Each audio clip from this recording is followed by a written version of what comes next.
தமிழ் சமூகத்திற்கு வணக்கம். தொழில்துறையில் முதலிடம் தமிழ்நாடு. பொருளாதார வளர்ச்சியில் இரட்டை பொருளாதாரம் வளர்ச்சியோடு தமிழ்நாடு முதலிடம். கல்வியில் இடைநிற்றல் இல்லாத அதில் முதலிடம் தமிழ்நாடு. பள்ளி படிப்பை முடித்து கல்லூரிகளுக்கு செல்லக்கூடிய பெண்களின் சராசரி வீதத்தில் இந்தியாவில் தமிழ்நாடு முதலிடம். கிராமப்புற பேருந்து சேவைகள் தொடர்பான விடயங்களில் தமிழ்நாடு முதலிடம். உள்கட்டமைப்புகளை நகரமயமாக்கலில் பெருக்குதலில் முதலிடம் தமிழ்நாடு.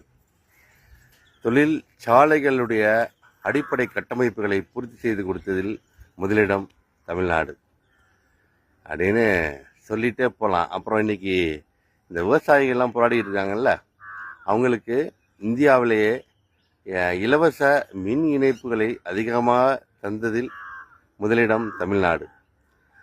இப்படின்னு நிறையா முதலிடம்னு வரும். எப்போதும் எப்பன்னா திமுக எப்போயெல்லாம் ஆட்சி கட்டில் அமர்ந்து 2 ஆண்டுகளை முடித்து 3வது ஆண்டுகளில் அடியெடுத்து வைக்கிற பொழுது இத்தனை சாதனைகளும் தொடரும்.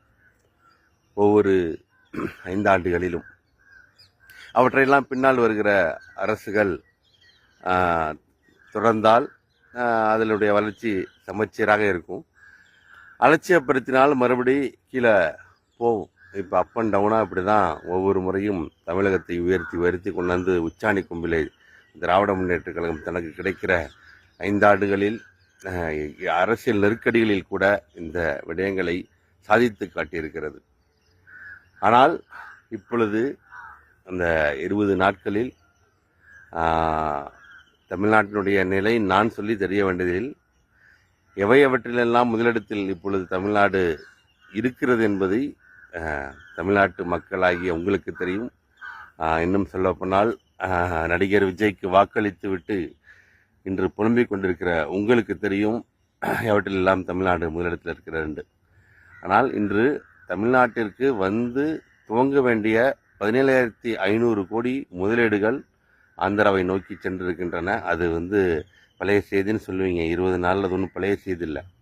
அதுவும் இந்த தொழில்துறை அமைச்சராக கீர்த்தனா அவர்கள் அறிவிக்கப்பட்ட அன்றைக்கு 2 தினத்திற்குள்ளாகவே DRDO ப்ராஜெக்ட் ஓசூரில் வர வேண்டியது அது ஆந்திராவை நோக்கி சென்றிருக்கிறது. ராயல் என்ஃபீல்டு அதனுடைய புதிய ஒரு தளம், அதுக்கான எல்லா கட்டமைப்புகளும் ஆந்திராவில் கொடுத்ததை விட பல மடங்கு எல்லாவற்றையும் பூர்த்தி செய்து கொடுத்திருக்கிறது தமிழ்நாடு அரசு.